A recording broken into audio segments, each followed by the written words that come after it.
আসলে বাংলাদেশে কি হচ্ছে, বাংলাদেশে একটা সরকার আছে, বাংলাদেশে তাদের যদি কিছু হয়ে থাকে সেখানে বাংলাদেশ সরকার সেগুলো দেখার জন্য তারা যথেষ্ট।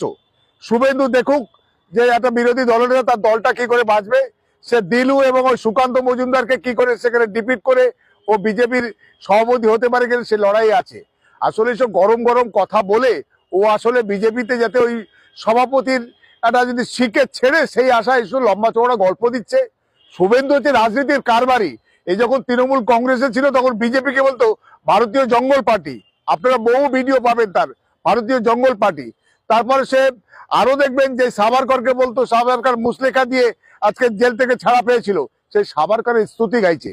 আসলে এটা পাক্কা রাজনীতির কারবারির, রাজনীতির খেলোয়াড়। এখানে তার ন্যায় নীতি সত্য আদর্শ কিচ্ছু নেই। শুধুমাত্র এখন বিজেপিতে গেলে যত সাম্প্রদায়িক ঘটনা করবে, যত রকম গরম গরম মুসলমান ইসলামের বিরুদ্ধে